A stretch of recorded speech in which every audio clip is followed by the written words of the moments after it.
Манай цагаан өр сүмийн тухай танилцуулга бэлтгэхэд бэлэн болоод байна. Цагаан өр сүм нь Хүсгэл аймгийн хойд хэсэгт оршдог байгалийн үзэсгэлэн цогцод өргөн удам нутаг дэвсгэрээр онцлогтой сүм юм. Тус сүм нь пайг, ой мод, уул ус гор нүднөрөө баялаг бөгөөд мал аж ахуйг голлон эрхэлдэг боловчлалтай.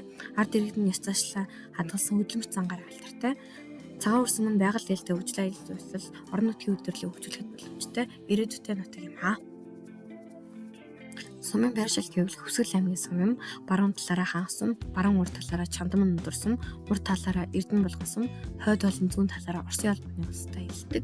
Сумын төвийн албан ёсны нэр нь булган бөгөөд өөрийн голын баруун талд байрладаг. Түүхэн онцлог гэвэл 1939 онд уйлган нэртэйгээр анх нэгдэл байгуулагдсан ба эсвэл цогц нэгдэл гэж нэрлэгдэх болсон. Сумын нэр нь уг сумын нутгаар урсан бүрийн голоос үүдэлтэй. Цагаан өр сүмийн хүн амыг бурайд халах бурайхаа зэрэг ёснууд голлон бүрдүүлдэг. Уугуул иргэдэнд бурайдчуд байдаг. Нутгийн амьдрах юм аяг ёс зашил бурайд болон Оросын нөлөө одоогоор их бэлдсэн байдаг. Манжийн дардлын жилүүд хойд хэлийн мананд халах хэрэгтдийг дайчлан үлгэж ирүүлжээ. Нутгийн амьдрах юм аяг ёс заншил бурайд болон Оросын нөлөө одоогоор их бэлдсэн нь уг сумын нутагт Орос маягийн улаан дүнзэн биш бурайд талах цэцгийн төс прошки арьс илдэг зэрүүлэг зэргээс харагддаг.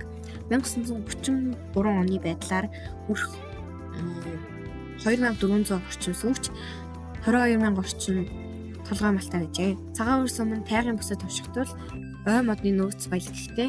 Цагаан өр сүмийн нутагт мэдрэл тусад өрхтөнд сайн, цагаан хутагт ганц хушигт хээгт дээрхийн агуй үүрийн эхний зэрэг хүүтэн арч хамнууд байдаг.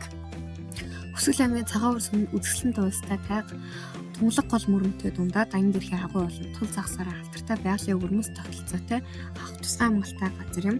Үүрийн голын сав газар даян дээрхийн хүрээний төр байгалийн үзэсгэлэн тогтолцоо нь аялал жуулчлалын онцгой бүсэд хязгаарддаг. Мэдээ цагаан өр сүмийн гол бүрэх сайхан ногоон талыг дурсахгүй байж болохгүй. Уугуул иргэдийн ажилсан хөдөлмөрч зам тэдгээрийн амьдралын хэм маягаас чус харж болно.